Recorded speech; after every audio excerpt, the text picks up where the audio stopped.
Hey everyone! In this tutorial you're going to create a video using some video clips, narration, and still images, and then we're going to add effects using keyframes. So we're going to go ahead and get started by creating a new project.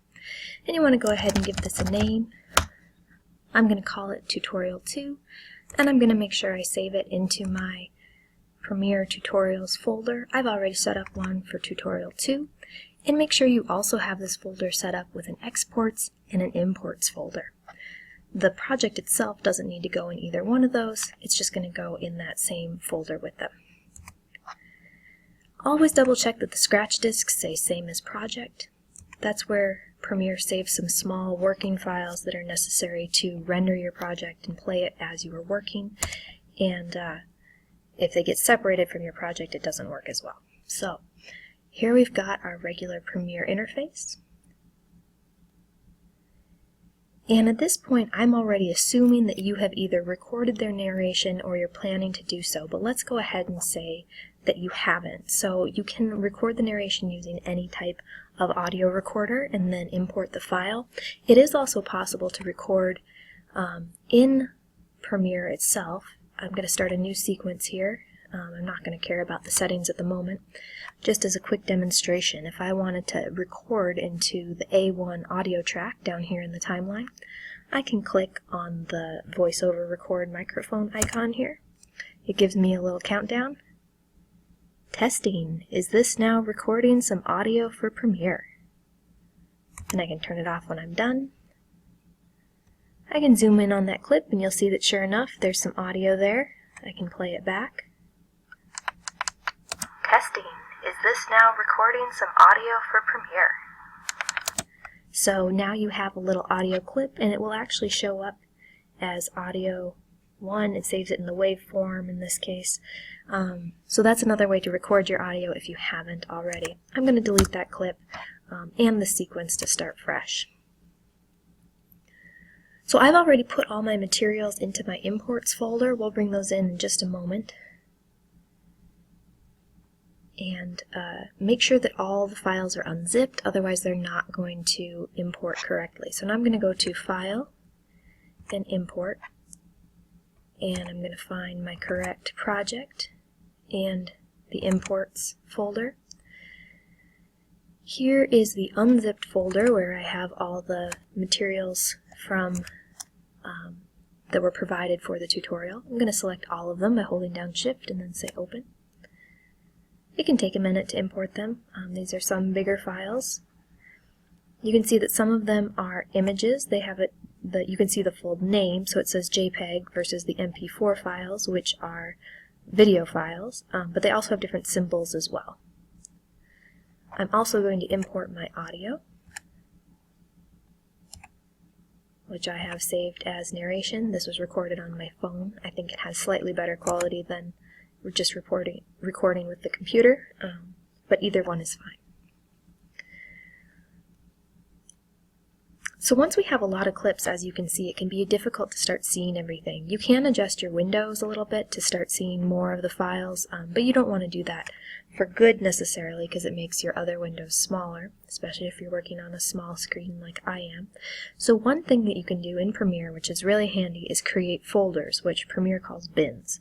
So one way to do that is this little folder icon down at the bottom here, or you can go to File, New, Bin. And I'm going to call this first bin Historic Images. Oops. And this basically works as a folder. I'm going to put these 3 images that are all historic images into that folder, and you can see the contents. I can also collapse that folder so that I don't see as many files as once. I'm going to create another one for Murrow Exterior, and another one called Murrow Interior. And this is where I'm going to put the rest of my video shots. If you haven't looked through this footage already, it's recommended that you probably do so. You can do that easily by double-clicking any file, and then you can preview it up here in the Preview menu. And that's a good way to find out what exactly is in here, since you didn't create these files yourself. I know what they are. I know that cable 8 is one of the interior ones, and in fact all the ones that are exterior shots have the word exterior in them, also including the establishing shot. So I'm going to put those in the exterior bin. I'm going to put the rest of these video clips into my interior bin. At this point I'm not going to put my sound in any sort of bin because I only have one narration file anyway. And also make sure that your sequence doesn't go in a bin at this point, especially if you have multiple ones. You may not have any sequence at this point if you didn't create one for recording audio. So now that's much more organized, and in fact I can delete these ones that I no longer want if I want to just clean things up a bit. The files themselves are not going to disappear. They would still exist wherever you had it saved, and this would actually save automatically into your project folder. But make sure that your own files, that you know where you have them saved. So now it's time to begin editing. So even if you already have a sequence showing here, we're going to start fresh because we're going to use kind of unusual settings for this.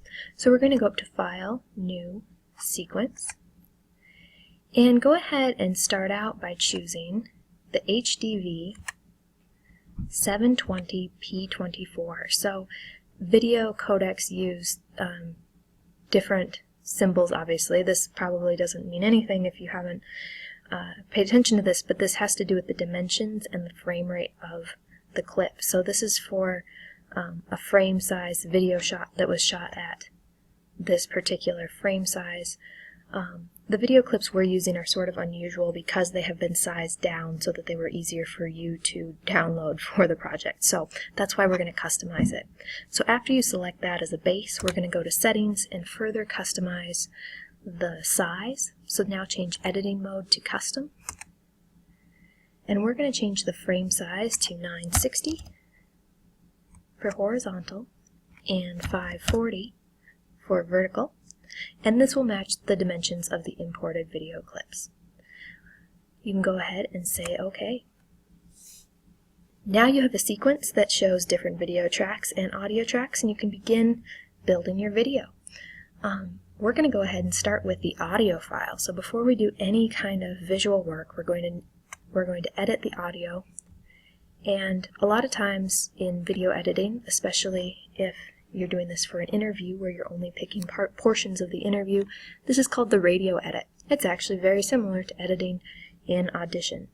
I'm not going to play through the full narration here. Hopefully you have already recorded that and know what it says. But in my recording I have a few places where I coughed or cleared my throat and some dead space at the beginning and end. So those are what I'm going to trim out right now.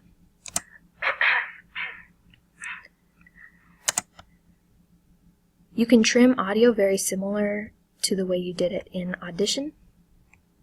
I can trim in the front that way. I can also use the razor blade tool to cut out portions of the audio that I don't need. This is Murrow Hall at Washington State University. It was built in 1899 as Science Hall with laboratories for botany and veterinary science. At the time, the young campus was so short on classroom space that the president held classes in his office.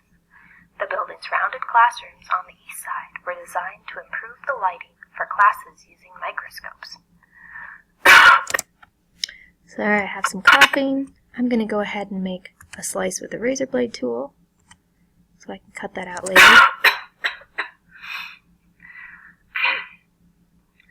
Today, what I'm moving around here is very similar to Audition, but that's called the playhead. So I'm going to go ahead and take out that chunk of audio that I don't need. We'll make sure this flows correctly. Today, Murrow Hall is one of three buildings. Murrow Hall is one of three buildings in the College of Communication complex. It houses classrooms and faculty offices, along with student media organizations and Northwest Public Radio. Alright, there's the end of my clip. I'm going to trim in the end. The rest of it was just space as I was turning off my recorder. And I can go ahead and move that to the very beginning of this track. And now we have our audio in place for this video. You can adjust these tracks depending on what you're doing to get additional options as well, especially if you want to be able to see more keyframes. So now we're going to use the same technique we used from tutorial 1 to set mark in points and mark out points for each video clip, and then add the short clips to our timeline. There's an order in which to do this, and you'll start with the establishing shot. So I'm going to come up here,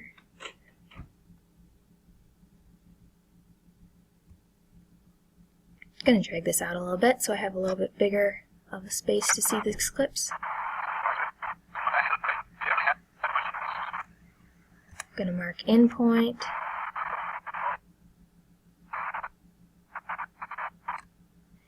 And as you know before, you can always adjust these on your timeline later. We're going to do the same technique where we take the video only because we already have the audio narration. I'm going to go ahead and mute my audio track for now because it's kind of distracting while we do this, but make sure that if you mute your track that you unmute it later. That's a common mistake.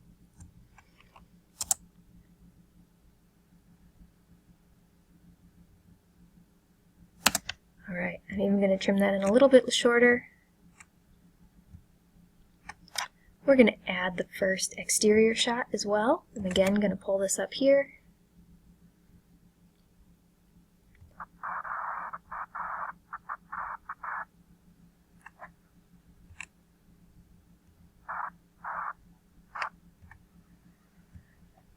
Put a little clip on my timeline.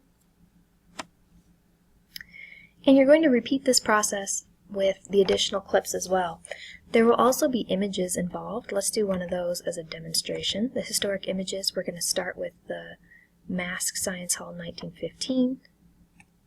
And those you can preview if you'd like, but you can also just drag them directly to your timeline since they're consistent throughout the entire thing. So there's a historic image.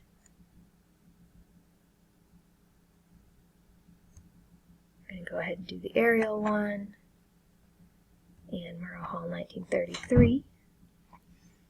And I'm putting them again in the order that they are listed in the tutorial instructions. Now we're going to have a sequence of short shots going through from the interior.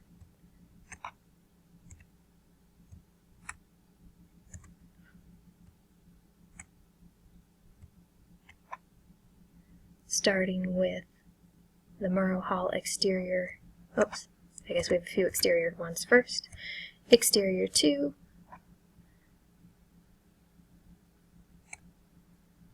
Let's see if I can get that in the preview.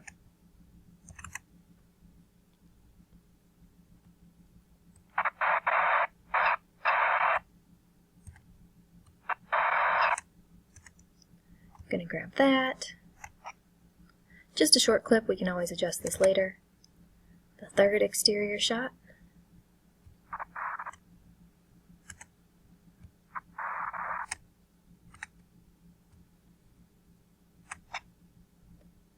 And then we have some interior shots as well. This is probably the most time-consuming part of this process. You need to put each clip down, and then you should also listen through the narration and make sure that they line up. For example, you want to make sure that the Murrow Hall exterior 2, this shot that we just placed right after the historic images, matches up with about the time that you say, today, Murrow Hall. And I happen to know where that is on my timeline because it's where I had to make the cut in my audio. So I'm going to go ahead and move those to that location, and that way I'll have to adjust my clips based on that to get them to flow correctly with my narration. So that will be the part that sometimes takes the longest, is listening through that and making sure that all the pieces are in order. I'm going to pause the video here and do that so it doesn't take so much time, and then we'll return to do more effects.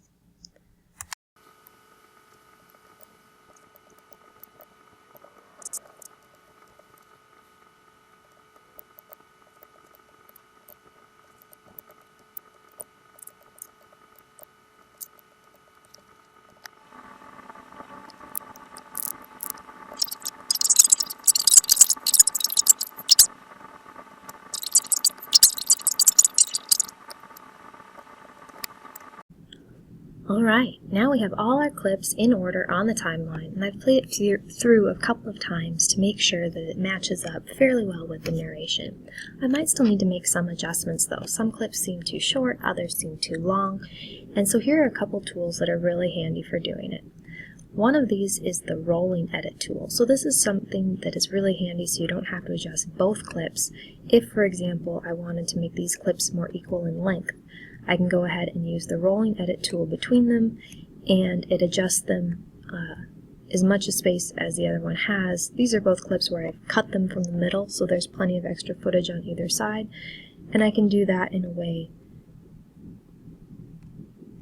that adjusts them both at the same time so I don't have to do it twice. That works on any cut where two clips are right next to each other. I'm also going to use the ripple edit tool. This can be handy. This adjusts all the clips, makes them all move over basically. So in this case, my whole sequence right now is a little too long. It extends beyond the scope of my narration a little bit more than I want it to. So I can adjust these clips all at once. For example, I can trim this clip in a little bit, and it trims all of the clips in. I'm going to zoom in a little bit too so I can see what those different clips are. This is another example of one where this clip was a little overly long. I can trim that in. I can maybe make this one a little bit longer using the rolling edit tool. Make that one shorter.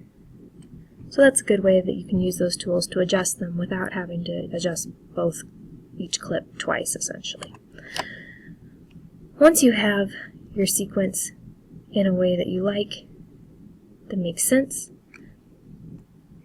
we're going to start adding the effects. We're going to add effects first to the historic images. So every time we add effects, it's very important that you use the arrow selection tool to click on the portion that you want to edit, and that you also move the scrubber to that image so that you can see it in your top right panel. I'm going to mute my audio track again so that that's not distracting. So we're going to start by editing this photo. This is a photo of Murrow Hall back when it was first built as Science Hall. And to add effects, we need to click on it. So we also have the scrubber so we can see it here. And I'm going to click on the Effect Controls button up here. You can see that the name of the clip also appears here in pink, so it's always a good idea to make sure that you are adjusting the correct clip before you make any changes. It's pretty easy to accidentally adjust the wrong clip. So the first thing we're going to do is adjust the scale of this image. As you can see, there are some black bars here because this image doesn't fully fill the frame. One thing you can always try if you have something that doesn't fill the frame correctly is right-clicking on it in the timeline and going Scale to Frame Size. In this case, that didn't actually help. This is kind of a square image, and that just made more empty space on the sides. So over here in the Effect Controls panel on the left, we're going to click the little triangle arrow for motion, where we can see some of the different options we have for adjusting this image. On Scale, you can, when you have this little hand with the two triangle arrows, if you hold and drag, it will actually increase that number, which is an easy way to adjust it. You can also type a number if you knew exactly how much larger you wanted this to be, for example. And in this case, we just want to make sure that the image fills the frame without having those black space around the edges. That effect will apply throughout the image, and if you play it back, it will now look that way all the way through till we reach the next clip. Now we're going to apply an effect to the third image on our timeline, the one that's labeled as 1933. So again, we're going to click on that clip. We can see that the name is up here, and we're also going to move the playhead over there so that we can see the image in our viewer over here on the right. Now we want to move first we're going to adjust the scale again, just like we did before, so that this image fills the whole frame without the black bars on the sides.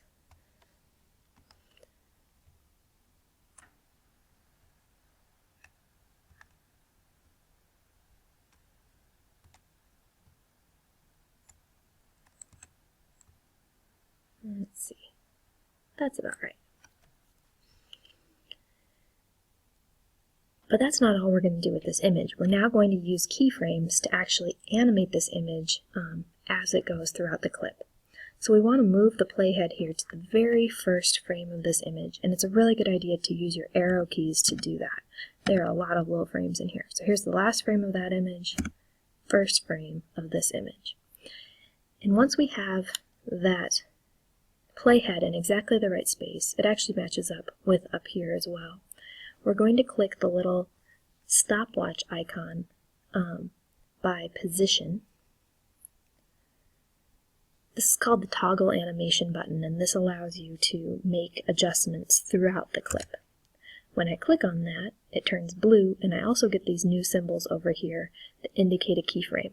And we can barely see it there, but there's a little diamond, and that indicates that there is now a keyframe at the very beginning of this clip because it applied where we had the playhead located. At this point, we want to adjust the position so that we start at the bottom of the image. That requires changing the second number. You'll be able to see the very bottom. Alright, so now we're going to move that. That's about where we want it to begin. And if we just left things the way they are now, that image would just stay in that location throughout the clip. Instead, we're going to add a second keyframe and change the properties there so that the image will transition throughout the clip. So now we're going to move the playhead to the very end of the clip. Do the same thing, navigating with the arrow keys to make sure we have exactly the last frame of the clip. And now we're going to click this little tiny diamond button in between the arrows up under position to add a new keyframe. You can now see that we have a keyframe at the beginning and a keyframe at the end of this clip. So if we change the properties under this current keyframe, it will do the animation. If you need to toggle or navigate between keyframes, you can use these arrows to do that. You can see how the playhead jumps from one to the next. If you don't apply the animation exactly on the keyframe, the animation won't work. It will look either strange or it will be kind of jumpy. So now we're going to change that number just so it kind of ends up right toward the top of Murrow Hall. And if we've done this correctly, we'll now see this image pan upward throughout the clip.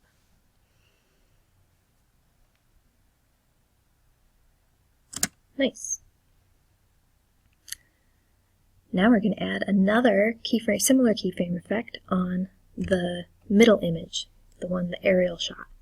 So we're going to click on it in our timeline, we're going to move the playhead, and we're going to make sure that the name matches up here in the Effect Controls panel just to double check that we're in the right place. So again, we're going to adjust the scale so that this image fills the whole frame, and in fact you can make it a little bit bigger so it cuts off that title if you like. Now we're going to move the playhead to the very beginning, again using our arrow keys to navigate. And this time we're going to create keyframes for both position and scale. So I'm going to click the stopwatch toggle animation button for position, and then I'm also going to click it for scale. Each one of those now has its own keyframe, but in exactly the same place, which is important. Now we're going to move the playhead down a bit, not to the very end of this clip, about 2/3 to 3/4 of the way through. And now we're going to click those keyframe buttons again, so that now each one of these properties has a set of 2 keyframes that match up with each other exactly. Now we're going to adjust the scale so that it's zoomed in about twice as much as it was before, pretty close. But this doesn't actually zoom in directly, it zooms into the center, not where we want it to, which is zooming in on Murrow Hall. So we also need to adjust the position. You can do that using the properties here, and the one that's Murrow Hall is actually this building over here that's kind of behind the turret of Thompson Hall, so the one to the right of Bryan Clock Tower. We want to have this so that it zooms in right on the building as much as possible. This photo is not very high resolution, so it may look pixelated at this point, and that's okay. Another way that you can adjust the position of something is by clicking on this motion button up here by Effects in the Video Effects panel, and this allows you to move it around over here in the preview window without messing with the numbers. Alright, now we're going to play this through, and if the keyframes were applied correctly, this image is going to zoom in on Murrow Hall.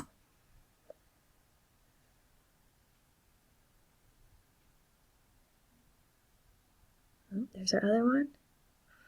Alright, those images are looking pretty good. We're going to go ahead and apply another effect to this frame, so that now we're on our first video image, first video after the images. And in this case we're going to do it slightly differently. So down here in the lower left we have the Effects tab. This is where we add things like transitions, but there's also a bin here for video effects. We're going to go to Video Effects, Color Correction, and Color Balance HLS. And to apply that effect, we're going to drag it from over in this list onto the clip that we want to affect. And when we do that, you'll notice that some additional options appear up here in the Effect Controls panel, including these color balance ones, hue, lightness, and saturation. We're going to again go ahead and add a keyframe at the very beginning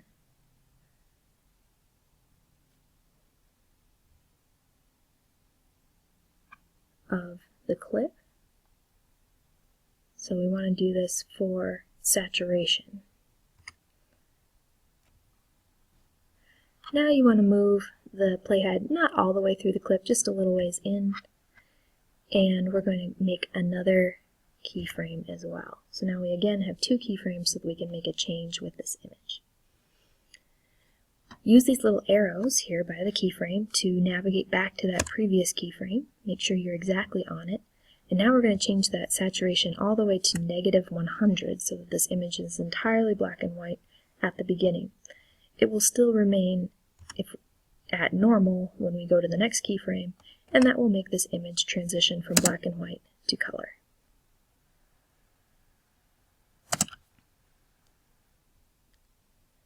Now we're going to make one last adjustment to rotate a video clip.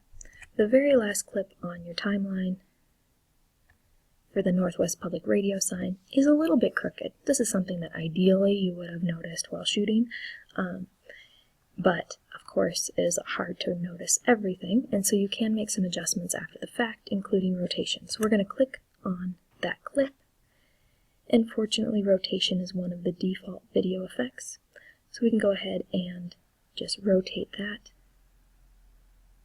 until it looks about square. And then we also have to adjust the scale so that we don't have that extra space sort of hanging around on the edges. And you might have to go back and forth to adjust them a little bit, to try to get it as straight as possible.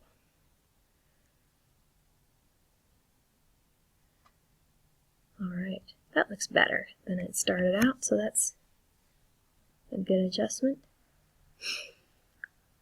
And the last thing we have to do is add transitions between our clips. To begin adding transitions, we're going to return to the Effects panel down here in the lower left. And we don't need the video effects, we're going to use the video transitions. So go ahead and open that folder. And we see some different options right away. Within the Dissolve folder, we're going to use a cross dissolve between a couple of our clips, second video clip, and the first image. And you can just drag that effect over from the list to between those clips, and it will apply automatically. You can also drag out the length if you want to adjust it. Usually you have to zoom in a little bit to get those controls. The If I want to make it a little bit longer, I can do that. Now we're going to use a dip to white transition at the end of the third image.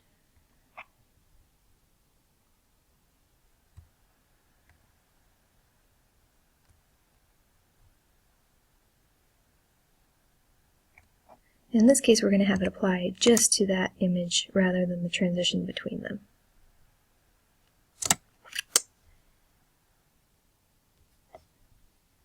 And we're going to use a slide transition between at least one of the interior clips, just to kind of try that out.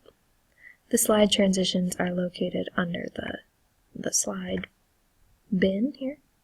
We're just going to use a regular old slide. See how that looks? Maybe we'll add two just for fun.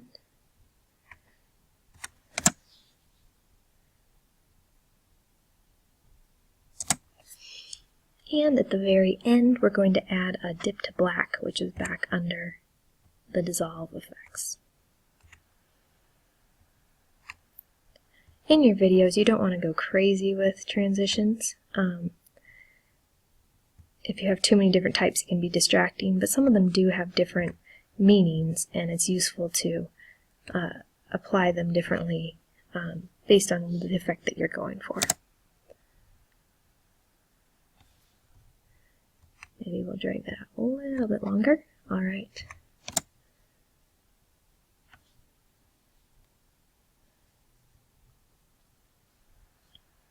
Notice that you also have some additional controls for effects that appear up here in your Effect Controls panel if you're really fine-tuning your effects and transitions. Now the very last thing we're going to do is add credits for the end of our video. So if you recall this from the previous tutorial,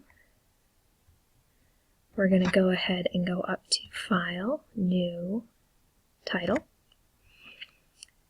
And the video settings here are not, should match up with what you have for your project, so that's fine. And this is where you can toggle to a different location in your timeline if you want to see how this would look over your video. In this case, we're only going to use credits at the end anyway, so it would only show up on the black part. So the first thing the credits need to say, I'm going to draw a text box, and it's going to say Historic Photos, courtesy of WSU Libraries MASC. MASC is short for Manuscripts, Archives, and Special Collections, and they have a lot of historic materials about WSU and Washington State. I'm going to pick a font that you think feels appropriate for this project. Make sure it's readable. I'm just going to use the same one we used in our previous project. You can also adjust the size. I'm going to make it centered as well, and I'm going to center my text box down here. I'm going to make another box on the same screen, although you could put these on separate screens if you'd like. And make sure you do the editing by first name, last name. In your case, you need to actually put your first name and last name. If you don't do so, you won't get full credit for the assignment. You can adjust your box if it's not big enough.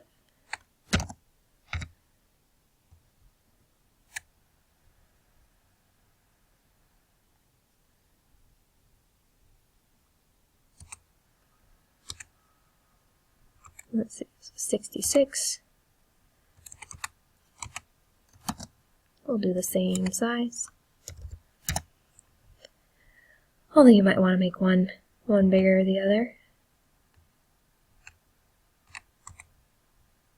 Oops, don't need that text box.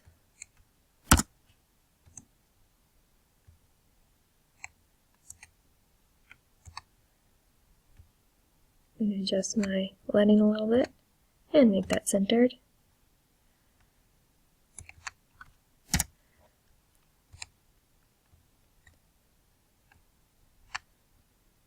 And once you're pretty satisfied with how it looks, you can go ahead and exit this. It'll save as Title 1, which is back in your list of materials.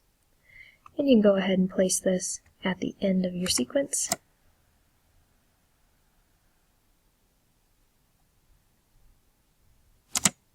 And to finish things off, you're going to add a transition at the beginning and end of your title clip, or your credits clip,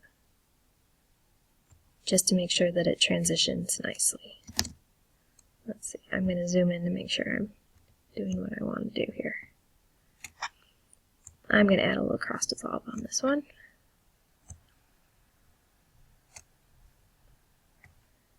Both the beginning and the end. See how that looks?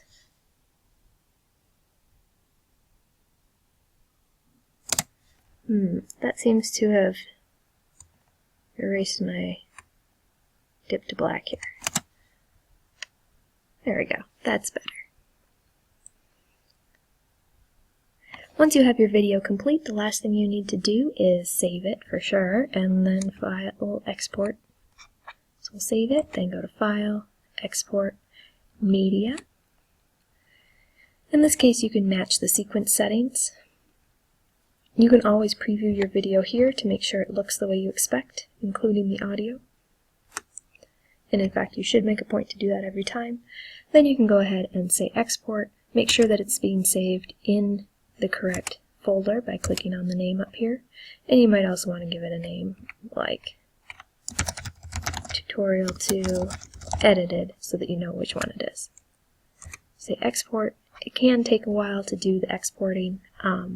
It can also take a while to upload to YouTube, so make sure you leave plenty of time to do that portion of the tutorial.